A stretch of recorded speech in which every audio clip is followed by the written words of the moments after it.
বাড়িতে কেউ আছেন নাকি?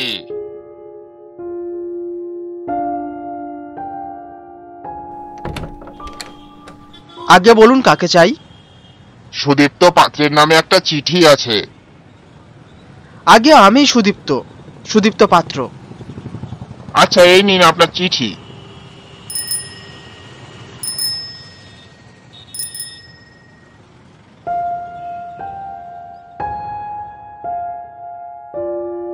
বিল্টু ঘরে এসে চিঠিটা ছিঁড়ে চিঠি পড়তে শুরু করলো।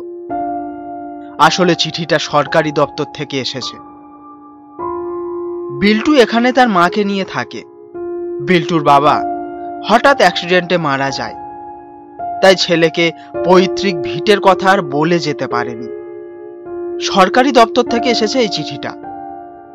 আগামী মাসের মধ্যে উত্তরাধিকারের বৈধ কাগজপত্র দেখিয়ে জমি নামান্তর করতে হবে, নয়তো জমি সরকারি নামে দরখাস্ত করা হবে। যাক বাবা, ভালোই হলো। আমাদের যে পৈতৃক ভিটে আছে সে তো জানতামই না। একেবারে ঠিক সময় চিঠিটা এলো। কলেজে ভর্তি হতে বেশ কিছু টাকা লাগবে। মা সেলাইয়ের কাজ করে আর কত করবে। আমি কালকেই ওই জীবনপুর গ্রামে গিয়ে সব কাগজ ঠিকঠাক করে ওই জমি বিক্রি করে কলেজে ভর্তি হব, আর বাকি টাকা মায়ের নামে এফডি করব। যাই যাই, মাকে গিয়ে খবরটা দিই।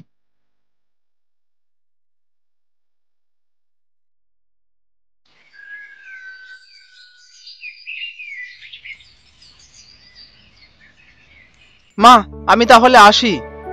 হ্যাঁ বাবা, সাবধানে যাস। আর হ্যাঁ, তোর বাবা বেঁচে থাকাকালীন একবার বলেছিলেন তোর বাবার নাকি ভবের নামে কোনো এক বন্ধু থাকে, খুবই ভালো লোক। তুই নিজের পরিচয় দিয়ে তার বাড়িতেই থাকিস। আচ্ছা মা, তুমি অত চিন্তা করো না তো, আমি পৌঁছে তোমাকে একটা ফোন করে দেব। আচ্ছা মা, আমি তাহলে আসি, নয়তো ট্রেন মিস হয়ে যাবে।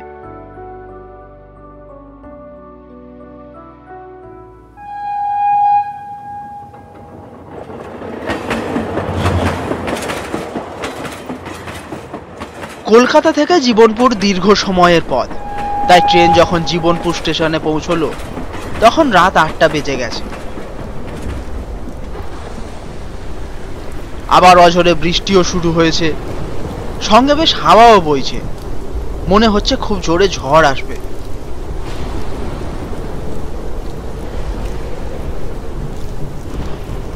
স্টেশনের বাইরে বেরিয়ে বিল্টু দেখে আশেপাশে কেউই নেই।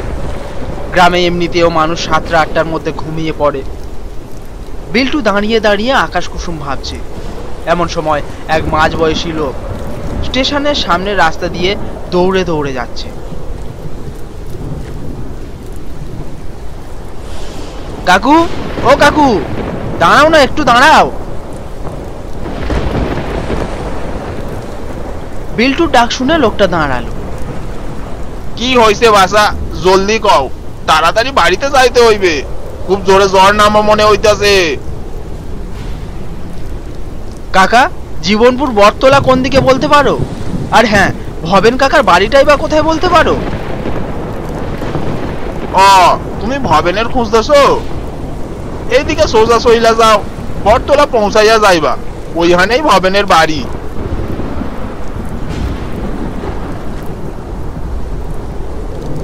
আরে এই নাও, ছাতাখানা লইয়া যাও। কালকে ভবেনের বাড়ি থিকা আমি ছাতা নিয়ে নিমু অনে।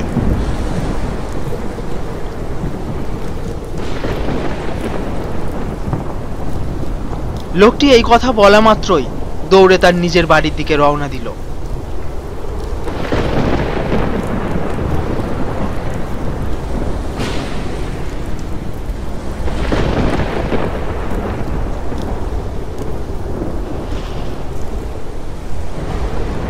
গ্রামের লোকজন কত ভালো। লোকটা আমাকে চেনে না, জানে না, তাও নিজের ছাতাটা আমাকে দিয়ে দিল। বিল্টু গ্রামের ভালো লোকটার কথা ভাবতে ভাবতে বেশ কিছুটা পথ হেঁটে এসেছে। এমন সময় বৃষ্টির সাথে সাথে খুব জোরে জোরে হাওয়া বইছে। মনে হচ্ছে খুব জোরে ঝড় আসছে। এই রে, আবহাওয়া দেখে মনে হচ্ছে খুব জোরে ঝড় আসছে। আবার ঘন ঘন বিদ্যুৎও চমকাচ্ছে। ওই ওই তো দূরে একটা ভাঙা বাড়ি দেখা যাচ্ছে না? ওইখানেই আজ রাত্রে আশ্রয় নেই। কালকে সকালে কিছু একটা ব্যবস্থা করা যাবে।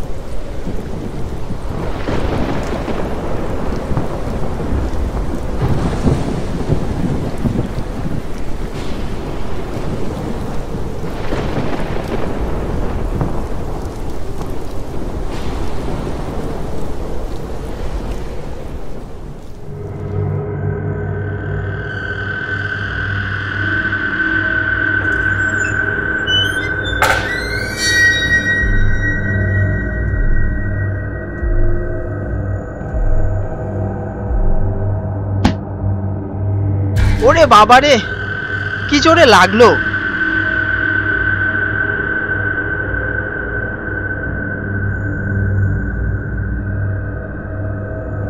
কে রে ওখানে? ওখানে কে? কে ল্যাং মারলো আমায়?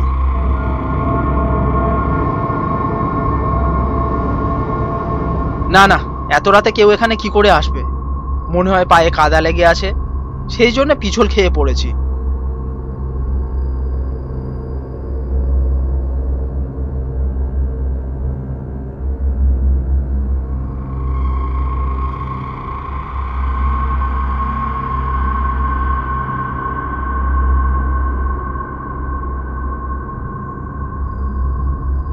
না, মাকে একটা ফোন করে বলি যে আমি পৌঁছে গেছি, নয়তো খুব চিন্তা করবে। এ কি, ফোনে তো কোনো টাওয়ারই নেই। এ কোন জায়গায় এসে পড়লাম রে বাবা! এই আধুনিক যুগেও ফোনে টাওয়ার নেই, এ তো মুশকিল হয়ে গেল দেখছি।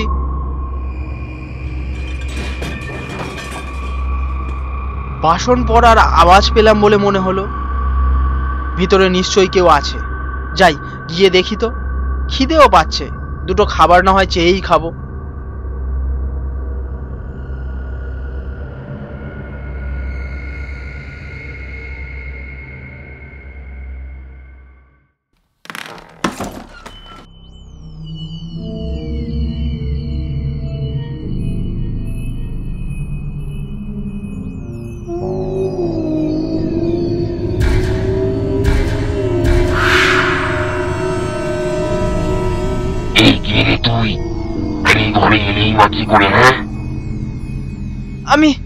আমি কিছু করিনি, আমি কিছু করিনি, আমাকে ছেড়ে দাও। আমি শুধুমাত্র পৈতৃক ভিটে বিক্রি করতে এখানে এসেছিলাম। বাইরে খুব ঝড় হচ্ছে, তাই এই ঘরে ঢুকে পড়ি। আমি আর কিচ্ছু জানি না, আমাকে ছেড়ে দাও, আমাকে ছেড়ে দাও। পৈতৃক ভিটে? তোর বাবার নাম কি? আমার বাবার নাম অলোক পাত্র। ও, তুই অলোকের ছেলে সুদীপ্ত? আয় দাদু, আয় আয়, আমার বুকে আয়। বাঁচাও, বাঁচাও!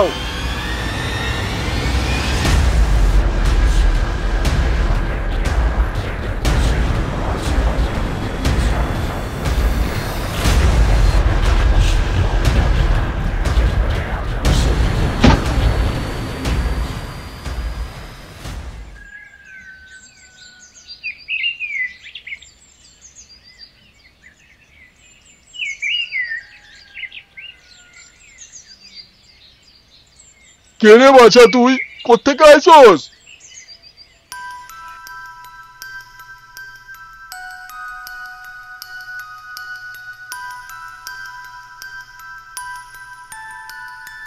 ও, তুই অলোকের ছেলে?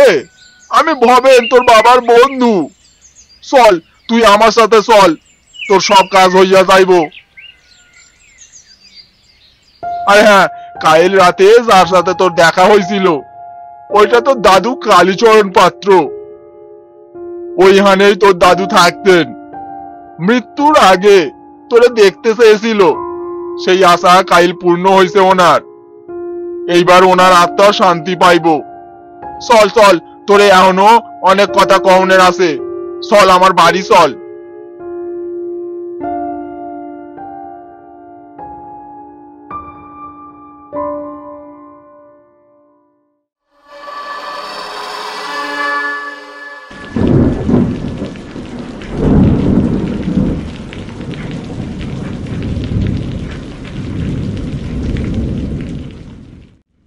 ভূতের ভয় আমার মধ্যে নেই বলে হয়তো ভূত জিনিসটা আমার কাছে অদ্ভুত।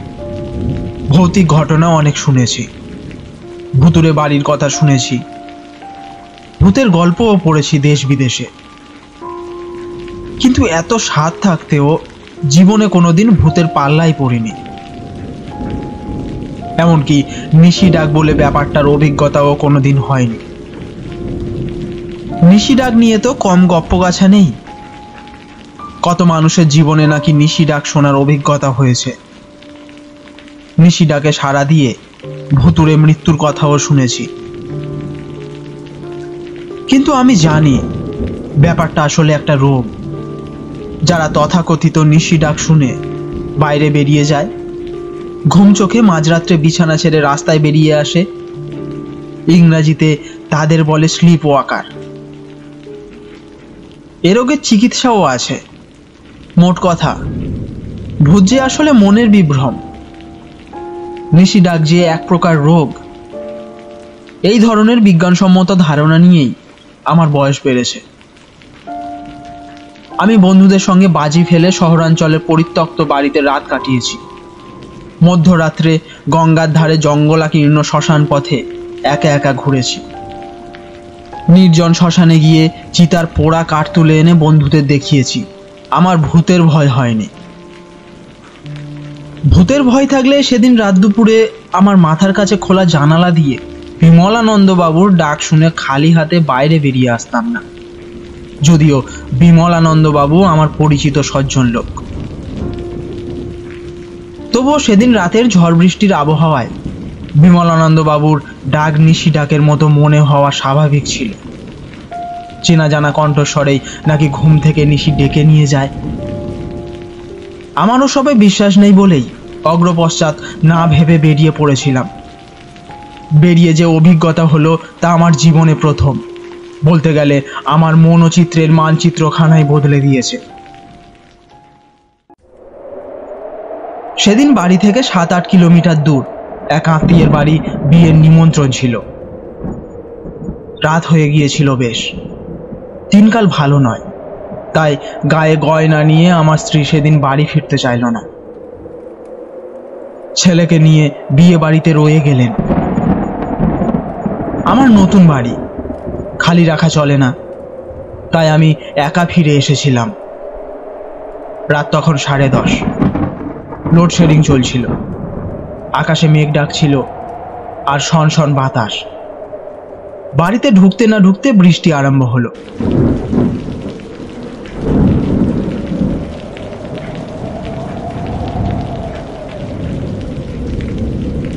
চিমনি ল্যাম্প জ্বালিয়ে ঘরের জানালা খুলে দেওয়ার সঙ্গে সঙ্গে বাইরের দমকা বাতাসে ল্যাম্প নিভে গেল। বিছানার সামনে জানালা দিয়ে ধেয়ে আসা বৃষ্টির ঝাপটায় বিছানা ভিজতে না ভিজতে জানালা বন্ধ করে দিলাম।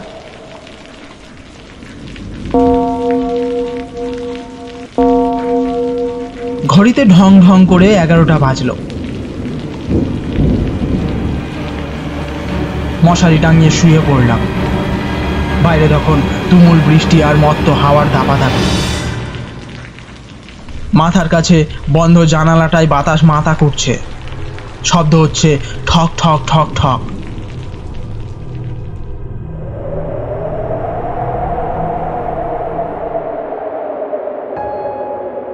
কখন ঘুমিয়ে পড়েছিলাম জানি না। এক সময় টের পেলাম মাথার কাছে জানালাটা খোলা। চোখ ফেরাতে না ফেরাতেই কানে বাজলো পেটানো ঘড়ির শব্দ। 2 বার, মানে রাত 2টো। জানালার দিকে চোখ যেতে টের পেলাম বৃষ্টি ধরেছে, হাওয়া বইছে শনশন। কিন্তু জানালাটা খোলা কেন? আমি তো ছিটকিনি এঁটে বন্ধ করে দিয়েছিলাম।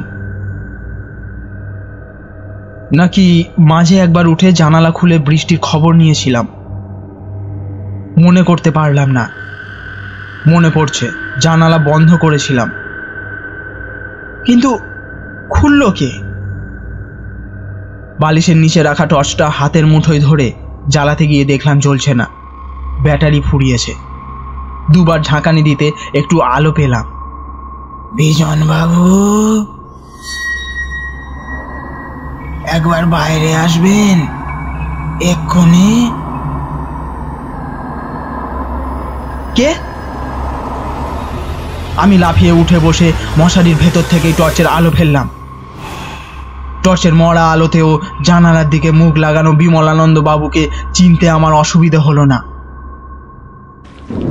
আমি বেহালা ঠাকুরপুকুর অঞ্চলে নিজের বাড়ি করে এসেছি বছর 2 হলো। বিমলানন্দ বাবুর সঙ্গেই প্রথম আলাপ। পরস্পরের মধ্যে একটা বন্ধুত্বের সম্পর্কও গড়ে উঠেছে। বিমলানন্দ বাবু একজন স্কুল শিক্ষক, কয়েক মাস হলো রিটায়ার করেছেন। তার একটি মাত্র ছেলে, নাম সুবীর। বিমলানন্দ বাবুর স্ত্রী মারা গেছেন বছর 4 হলো। ছেলেটাকে নিয়ে ভদ্রলোক মোটেই শান্তিতে নেই। লেখাপড়া করলো না, আজে বাজে সঙ্গে মিশে ছেলেটা নষ্ট হয়ে গেছে।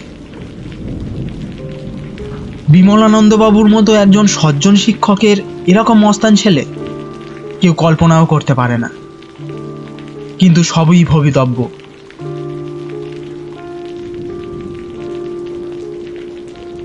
যাই হোক, এই দুর্যোগের রাত্রে বিমলানন্দ বাবুকে আমার শিয়রের কাছে দেখে আমি যে একটু হতচকিত হয়ে গিয়েছিলাম সে বিষয়ে সন্দেহ নেই।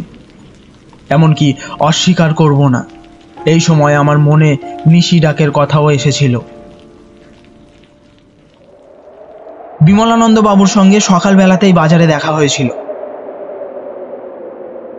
অনেক রকম কথাবার্তা হয়েছিল। তাকে বেশ স্বাভাবিকই মনে হয়েছিল। কিন্তু রাত্রে আমার মাথার জানালার কাছে যে বিমলানন্দ বাবুর মুখ দেখেছিলাম তা ছিল আর্ত, বিষণ্ণ। বাইরে আসুন, সব বলছি, দেরি করবেন না। দরজায় তালা দিয়ে আমি বেরিয়ে এলাম। হাত দিয়ে ইশারা করে বিমলানন্দ বাবু বললেন, এদিকে আসুন তাড়াতাড়ি।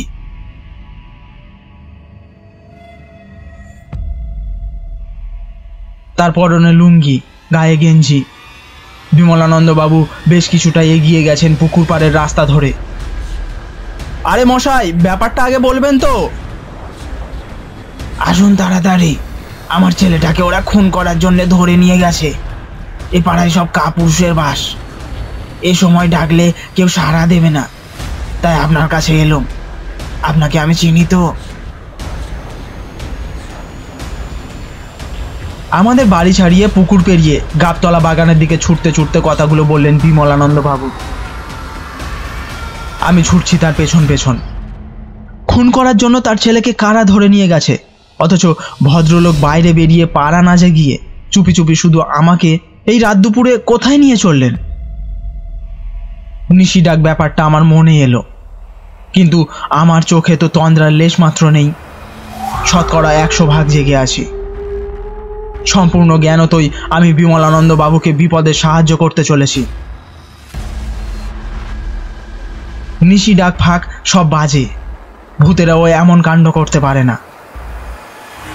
গাবতলা বাগানের কাছে এসে দেখি তিনি নেই। আশ্চর্য, বিমলানন্দ বাবু চকিতে কোথায় লুকিয়ে পড়লেন? গাবতলা বাগানটার কুখ্যাতি আছে, এক সময় নাকি ওখানে অনেক খুনটুন হয়েছিল। দিনের বেলাতেও কেউ ওই বাগানে ঢোকে না। এমন একটা জায়গার সামনে আমাকে এনে তিনি পালিয়ে গেলেন কেন? কোনো কুমতলব নেই তো? কার মনে যে কি আছে বলা যায় না। আমি নিজেকে ঠিক নিরাপদ মনে করতে পারছিলাম না। ঘরে ফিরে যাবার জন্য মনস্থির করলাম, এবং তার আগে একবার আমি বিমলানন্দ বাবুর নাম ধরে জোরে ডাকলাম, বিমলানন্দ বাবু, বিমলানন্দ বাবু, বিমলানন্দ বাবু, বিমলানন্দ বাবু।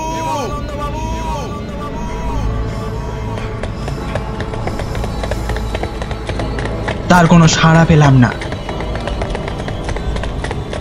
কিন্তু আমার ডাকের সঙ্গে সঙ্গে বাগানের ভেতর থেকে দুর্দার শব্দে কাদের যেন ছুটে চলে যাবার শব্দ পেলাম। কে, কারা পালায়? এ কথা বলতে বলতে আমি বাগানের ভেতর ছুটে যাই। আবঝা আলোতে দেখি একটা গাছের সঙ্গে দড়ি দিয়ে বাঁধা একটা লোক। চারদিকটা একবার দেখে নিলাম। বাগানের এক প্রান্ত থেকে একদল শিয়াল ডেকে উঠল, অপর প্রান্ত থেকে আর এক দল শিয়াল যেন বলল। কিন্তু আসল ব্যাপারটা যে কি হলো আমি তখনও বুঝে উঠতে পারছিলাম না। বিমলানন্দ বাবুকে কি দুর্বৃত্তরা গাছের সঙ্গে বেঁধে রেখেছে? নিজের প্রাণ বিপন্ন ভেবেও আমি পিছু হটলাম না। কিছু কিছু ক্ষেত্রে ভয় পেলেই বিপদ ঘনিয়ে আসে। এই অবস্থায় সাহসেরই জয় হয়। আমি আর একটু এগিয়ে গিয়ে দেখলাম গাছের সঙ্গে বাঁধা লোকটার মুখ ও কাপড় দিয়ে বাঁধা। মুখের কাপড় খুলে দিয়ে চিনতে পারলাম বিমলানন্দ বাবুর ছেলে সুবীর। তার তখন জ্ঞান নেই মনে হলো। দড়ির বাঁধন খুলে দিতেই সে মাটিতে পড়ে গেল। যারা সুবীরকে ধরে এনেছিল তারা হয়তো আচমকা আমার গলার আওয়াজ পেয়ে পালিয়ে গেছে। দুর্বৃত্তরাও অবস্থা বিশেষে ভয় পায়। তবু তারা আমাকে অনুসরণ করছে কিনা, আততায়ীর মতো আমার উপর ঝাঁপিয়ে পড়বে কিনা, এসব চিন্তা চকিতে আমার মনে এসেছিল। আমি বিমলানন্দ বাবুকে কাছাকাছি দেখতে না পেয়ে সুবীরকে পাঁজা কোলা করে ওদের বাড়ি নিয়ে এলাম। বাড়ির কাছাকাছি এসে দেখি ওদের দরজাটা একটু ফাঁক, ভেতরে অন্ধকার। সুবীরকে দরজার সামনে নামিয়ে দিলাম। তার জ্ঞান ফিরে এসেছে, কিন্তু কাঁপছে। সে বলল, আমাকে খতম করতে এসে বাবাকে ওরা মেরে ফেললো, আমি এর বদলা নেব বলে খুব জোরে চিৎকার করে উঠল সুবীর। সুবীরের ওই চিৎকার শুনে কাছাকাছি বাড়ির জানালা ফাঁক হলো, আলো জ্বলল। দু চারজন বেরিয়েও এলো। সুবীর তখন ডুকরে ডুকরে কাঁদছে। আমি বললাম, তোমার বাবার কিছু হয়নি, তুমি কেঁদো না। তোমার বাবাই তো আমাকে ঘুম থেকে ডেকে তুলে আনলেন। তিনি আমাকে ডেকে না আনলে ওদের হাত থেকে তোমাকে বাঁচাতে পারতাম না।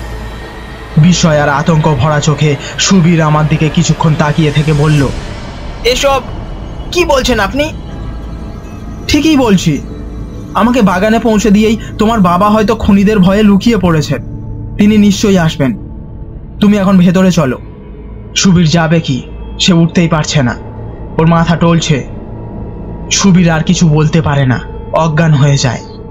আমার মাথায় সব তালগোল পাকিয়ে যাচ্ছিল। মনের মধ্যে বিমলানন্দ বাবুর রহস্যটা জট পাকিয়ে যাচ্ছিল। সেই সময় পাড়ার একজন বলল, এখনই পুলিশে খবর দেওয়া দরকার। আপনারাই বলুন, বিমলানন্দ বাবু না ডেকে নিয়ে এলে আমি রাত দুটোয় গাবতলা বাগানে যাব কি করতে? সুবীরের কথা কিছু বোঝা যাচ্ছে না।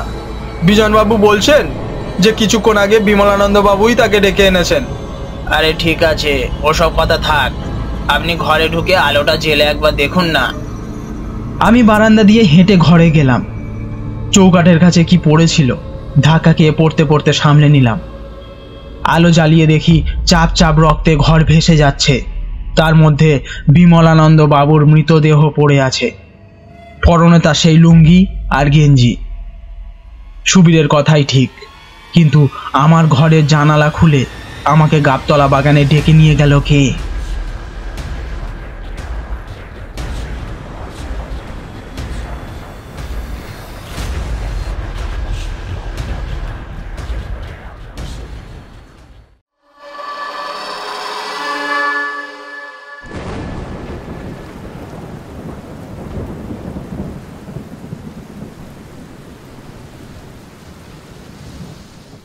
মেসমশাই, আমাদের একটা গল্প শোনান না, ভূতের গল্প। কিন্তু তোরা ভূতের গল্প শুনবি? না না, তোরা ভয় পাবি, ভূতের গল্প শুনতে হবে না। মেসমশাই, আপনার ডাক্তারি জীবনের সেই বাতাসপুরের ঘটনাটা বলুন না। তোরা ভয় পাবি না তো? না না মেসমশাই, আমরা ভয় পাবো না। তবে শোন, সেবার কলেরার মোড়কে বাতাসপুর গ্রামটা ধ্বংস হয়ে যাবার মতো হয়েছিল।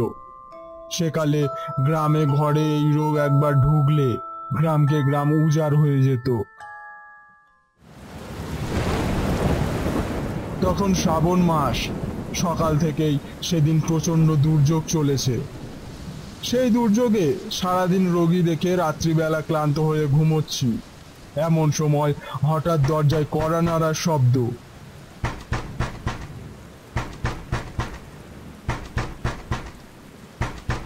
কে? বাইরে থেকে কোনো প্রত্যুত্তর এলো না, তাই আবার জিজ্ঞেস করলাম, কে ডাকে? আমি সনাতন, একবার দরজাটা খুলুন না ডাক্তার বাবু। সনাতন বাতাসপুর থাকে। কাল ওর স্ত্রী কলেরায় মারা গেছে, কিন্তু এত রাতে সনাতন আবার এসেছে কেন? তবে কি আবার নতুন করে কারোর অসুখ করলো? এই অঞ্চলে ডাক্তার বলতে একা আমি, কিন্তু ভাগ্যের এমন পরিহাস যে এই মহামারীতে একটি রোগীরও প্রাণ আমি রক্ষা করতে পারিনি। সেজন্য কারো বাড়ি যেতে লজ্জায় আমার মাথা কাটা যাচ্ছে। অথচ ডাক্তার হিসেবে রোগীর বাড়ি থেকে কল পেয়ে না গিয়েও থাকতে পারছি না। তাই ব্যর্থতা ঢাকবার জন্য সম্পূর্ণ বিনা পয়সায় আমি চিকিৎসা চালাচ্ছি। আমি বিছানা থেকে উঠে এসে সনাতনকে দরজা খুলে দিতেই সনাতন অন্ধকারে বাইরে দাঁড়িয়ে হাউ হাউ করে কেঁদে উঠল। ডাক্তারবাবু, ডাক্তারবাবু, ডাক্তারবাবুকে বাঁচান। কি হলো সনাতন? কার কি হলো আবার? আমার এই একটি মাত্র ছেলে ডাক্তারবাবু, তারও হয়েছে। যেমন করেই হোক ওকে আপনি বাঁচান। বউটা গেছে, ছেলেটার মুখ চেয়ে মুখ ধরে বেঁচে আছি। ও চলে গেলে আমাকে আত্মহত্যা করতে হবে ডাক্তারবাবু, না হলে আমি পাগল হয়ে যাব। আমি সনাতনকে আশ্বাস দিয়ে আমার ডাক্তারের ব্যাগটা ওর হাতে দিলাম। ব্যাগ নিয়ে সনাতন বলল, আমি তাহলে এগোচ্ছি ডাক্তারবাবু, আপনি আসুন। ছেলেটা ঘরে একলা আছে।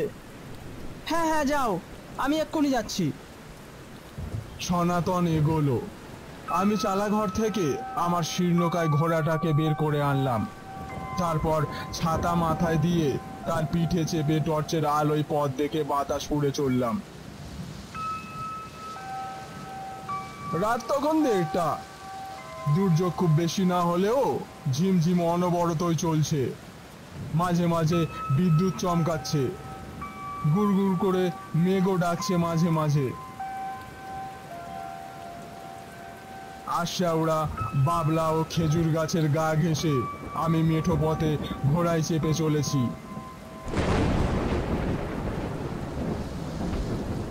কিছুটা পথ আসার পর হঠাৎ মনে হলো, তাই তো, সনাতন গেল কোথায়?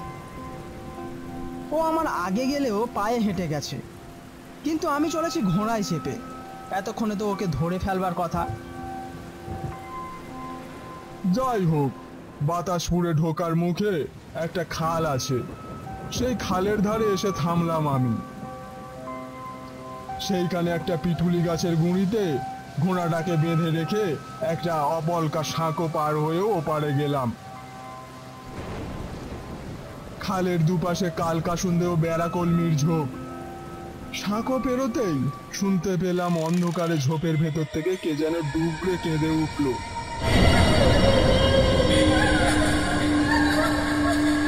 ডাক্তারবাবু, আমার ছেলেটা বাঁচবে তো? গায়ের লোম খাড়া হয়ে উঠল আমার। শরীরের সমস্ত রক্ত যেন হিম হয়ে গেল। এই যে সনাতনের বউ সৌদামিনীর গলা, যে সৌদামিনীকে আমি আমার ডাক্তারি বিদ্যা প্রয়োগ করেও বাঁচাতে পারিনি।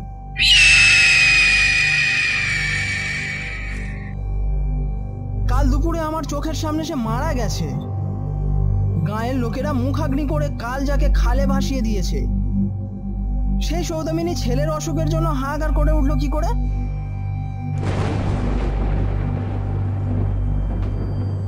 এমন সময় অপ্রত্যাশিত ভাবে সনাতনের দেখা না পেলে হাট ফেলি করে ফেলতাম। সনাতন একটা হ্যারিকেন নিয়ে এগিয়ে এসে বলল, তাড়াতাড়ি পা চালিয়ে আসুন ডাক্তারবাবু, ছেলেটা কেমন করছে? আমি ভীত হয়ে বললাম, কিন্তু সনাতন, একটু আগে তোমার বউয়ের গলায় কে যেন।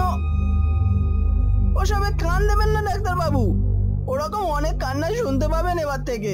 সারা গাঁ উজাড় হয়ে গেল, মানুষের আত্মাগুলো সব যাবে কোথায়? তাড়াতাড়ি আসুন।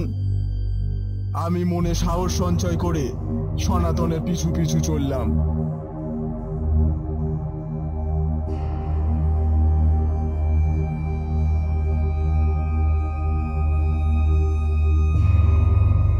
কি জোরে জোরে হাঁটছে সনাতন। তারপর এক সময় সনাতনকেও দেখতে পেলাম না। দেখলাম শুধু হ্যারিকেনটাই মাঠের ওপর দিয়ে ভেসে ভেসে চলেছে।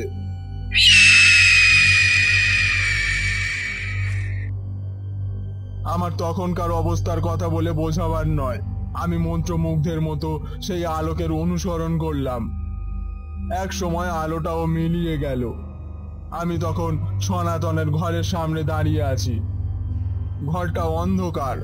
ঘরের সামনে দাঁড়িয়ে ভয়ে ভয়ে কাঁপা গলায় ডাকলাম, সনাতন, সনাতন। কোনো সাড়া নেই। আবার ডাকলাম, সনাতন, সনাতন।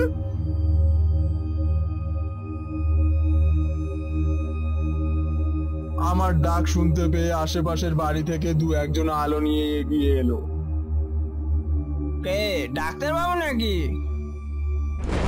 হ্যাঁ, সনাতন কোথায়? ওর ছেলের অসুখের খবর দিয়ে ডেকে আনলে আমাকে, অথচ ওকেই দেখতে পাচ্ছি না। পথের ঘটনার কথা অবশ্য বললাম না কাউকে। আমার কথা শুনে সকলে তো অবাক। সকলে বিস্মিত হয়ে বললে, সনাতন আপনাকে ডেকে নিয়ে এলো? হ্যাঁ, আমার ব্যাগটাও যে বয়ে আনলো সে। সে কি? এই তো সন্ধ্যার সময় খালের ধারে রেখে এলাম তাকে। এই প্রচন্ড দুর্যোগে সন্ধ্যাবেলায় অসুখে পড়ে শেষ হয়ে গেল বেচারা। আপনাকে একবার খবর দেওয়ারও সময় পেলাম না। তবে ওর ছেলের অসুখের কথা জানি না। চলুন তো দেখি।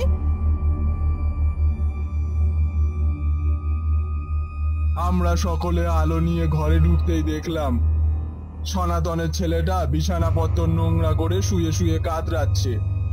আমার ব্যাগটা সযত্নে বসানো আছে ওর মাথার কাছে। আমি যতটা সম্ভব ওকে পরিষ্কার করে সেলাইন দিলাম, কিন্তু না, আমার এ চেষ্টাও বৃথা হলো। ঘন্টাখানেকের মধ্যেই মারা গেল ছেলেটা। সে রাত্রিটা ওই গ্রামের একজনদের বাড়ি কাটালাম আমি। পরদিন ভোরে সেই ভয়ঙ্কর রাতের কথাটা স্মরণ করে স্বগ্রামে ফিরে এসে চলে এলাম কলকাতায়। সেই থেকে আমি এখানেই প্র্যাকটিস করছি। বাতাসপুরের সঙ্গে আমার আর কোনো সম্পর্কই নেই।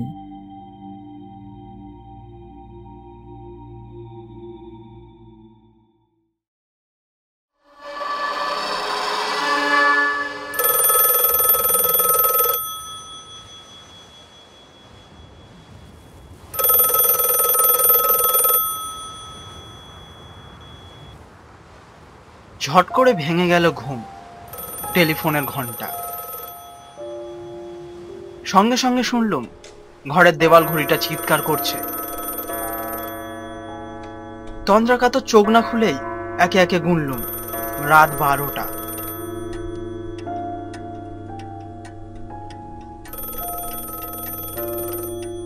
আরো দুটো শব্দ এলো কানে, বজ্রের গর্জন আর বৃষ্টির পতন।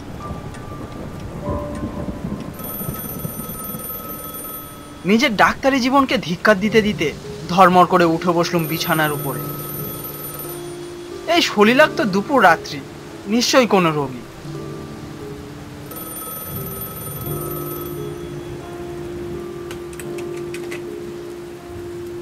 হ্যালো, হ্যাঁ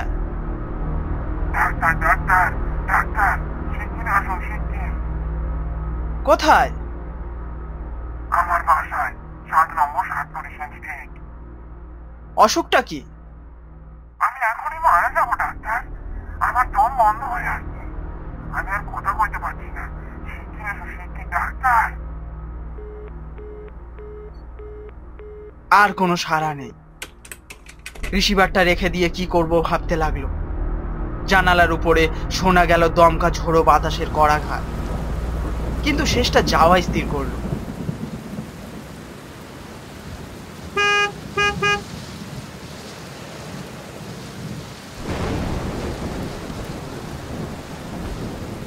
গাড়ির ভিতর থেকেই টর্চের আলো ফেলে আবিষ্কার করলুম 7 করিসেন স্ট্রিটের 7 নম্বর।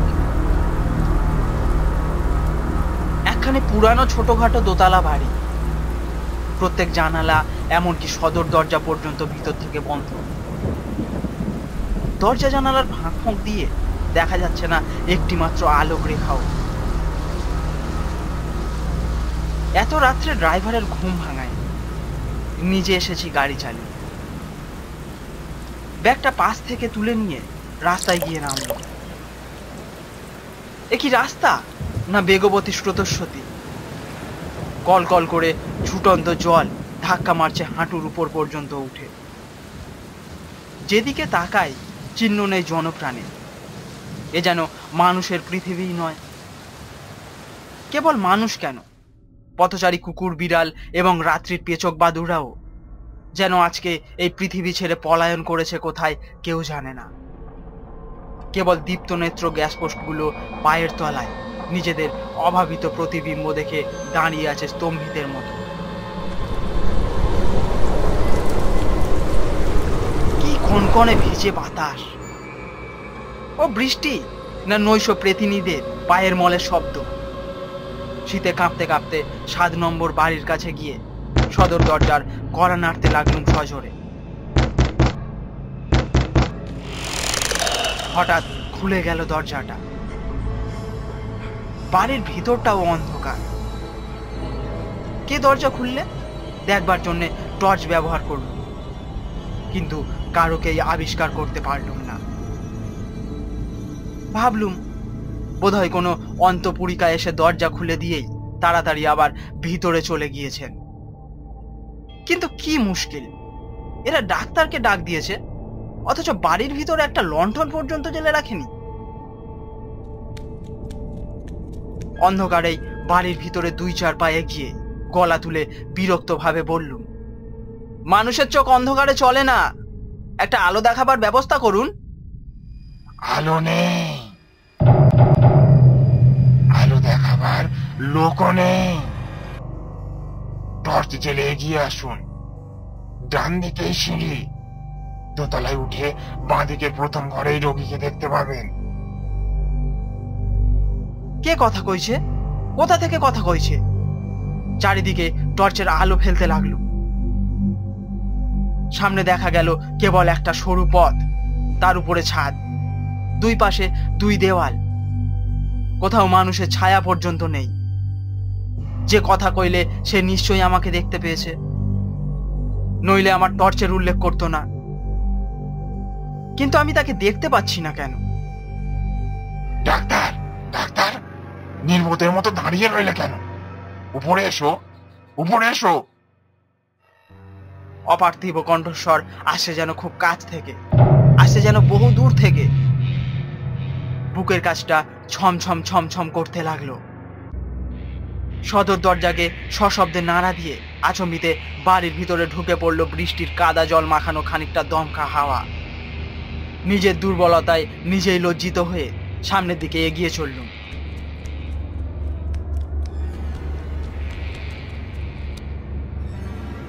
ডান দিকে সিঁড়ি বেয়ে উপরে উঠতে লাগলুম এবং উঠতে উঠতে সবিষয়ে লক্ষ্য করলুম সিঁড়ির প্রত্যেক ধাপে জমে রয়েছে প্রায় 1/2 ইঞ্চি পুরো ধুলো।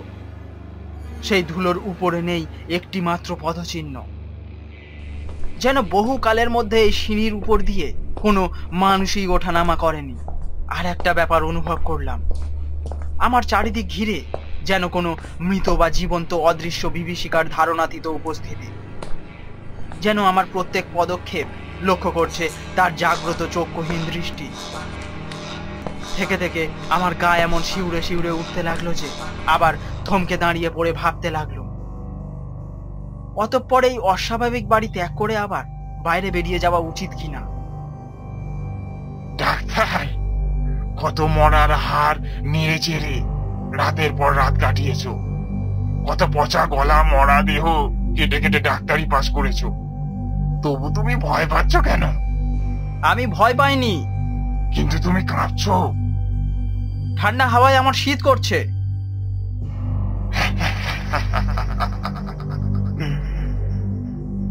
কারোর হাসি শোনবার জন্য আমি এখানে আসিনি, আমি এসেছি রোগী দেখতে। উত্তম, ভিতরে এসো দরজা খুলে।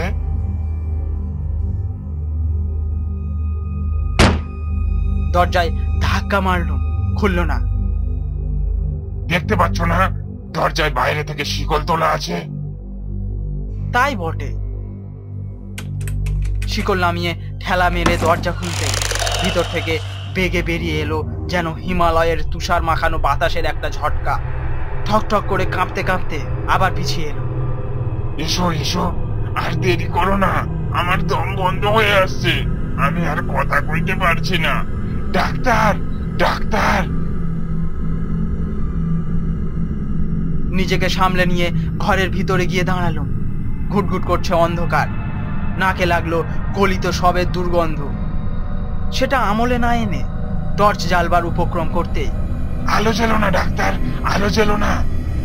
কেন? আতঙ্কে আঁতকে উঠবে, মূর্ছিত হয়ে পড়ে যাবে। এখানে কোনো পাগল কি লুকিয়ে লুকিয়ে আমার সঙ্গে কথা কইছে, না কেউ আমার সঙ্গে প্র্যাকটিক্যাল জোক করতে চায়? কি আশ্চর্য! আলো না জ্বাললে আমি রোগীকে পরীক্ষা করব কেমন করে? তবে জ্বালো আলো। ময়লা চাদরে মোড়া বিছানার উপরে নিশ্চেষ্ট ভাবে পড়ে রয়েছে একটা সুদীর্ঘ দেহ। দেখলে বোঝা যায় সেটা অনেক দিনের পুরাতন মৃতদেহ, অথচ পচে বা গলে যায়নি। কিন্তু কি ভীষণ তার মুখমণ্ডল! ভুরু দুটো উঠে গিয়েছে কপালের অনেকটা উপরে, এবং দুই কোটরের মধ্যে চক্ষু দুটো যে কত নিচে তলিয়ে গিয়েছে দেখতেই পাওয়া যায় না। এমন ভাবে সে মুখ্য বেদান করে আছে যে দেখলেই বুকটা ছ্যাঁত করে ওঠে। এবং সবচেয়ে ভয়ানক দৃশ্য হচ্ছে তার মুখ গহ্বরের ভিতর থেকে কিলবিল করতে করতে বেরিয়ে আসছে সার বেঁধে পোকার পর পোকা। স্তম্ভিত নেত্রে আড়ষ্ট হয়ে দাঁড়িয়ে রইল।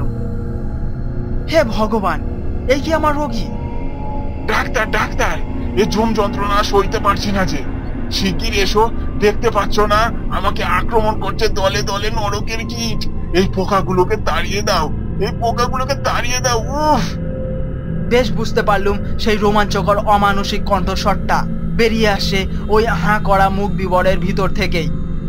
এবং তারও চেয়ে অদ্ভুত ব্যাপার এই যে মুখের ভিতর থেকেই কণ্ঠস্বর নির্গত হচ্ছে বটে, কিন্তু একটুও নড়ছে না মূর্তির অষ্টাধর। স্তম্ভিত ভাবের ভিতর দিয়ে কেটে যেতে লাগলো মুহূর্তের পর মুহূর্ত। তারপর চোখের সামনে স্পষ্ট দেখলুম মৃতদেহটা টলমল করতে করতে উঠে বসছে আস্তে আস্তে। কিন্তু তার উঠে বসবার ভঙ্গি দেখলে মনে হয় যে যেন নিজে উঠে বসছে না, কেউ যেন তাকে ধরে ধরে তুলে বসিয়ে দেওয়ার চেষ্টা করছে। তার মাথাটা পড়েছে কাঁধের উপর লুটিয়ে, আর তার হাত দুটো করছে ঝলঝল। কিন্তু যে তাকে তুলে বসাতে চায় সে কোথায়? সে কোথায়? সে যে একেবারেই অদৃশ্য। আচম্বিতে মৃতদেহটার কাঁধের উপরে লটকে পড়া মুন্ডুটা ধীরে ধীরে সিধে হয়ে উঠল, এবং ধীরে ধীরেই আমার দিকে তার দৃষ্টিহীন চক্ষু কোটরের অনেক তলা থেকে চকচক করতে লাগলো যেন দুটো রাঙা আগুনের ফিনকি। হঠাৎ যেন একটা বিদ্যুৎ প্রবাহে কেটে গেল আমার সমস্ত আচ্ছন্ন ভাব। এক লাফে ঘরের ভিতর থেকে বেরিয়ে ক্রমে উঠে কি পড়ি এমন ভাবে সশব্দ নেমে এলুম নিচের দিকে, এবং সঙ্গে সঙ্গে পিছনে ছুটে এলো সেই অলৌকিক কণ্ঠস্বর, ডাক্তার, ডাক্তার, ডাক্তার, ডাক্তার।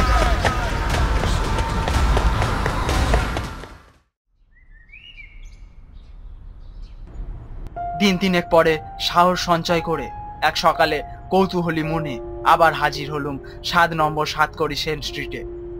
দেখলুম বাড়ির সদর দরজায় তালা দেওয়া, এবং বাড়ির দেওয়ালে ঝুলছে ভাড়াপত্র। এই বাড়ি ভাড়া দেওয়া যাইবে।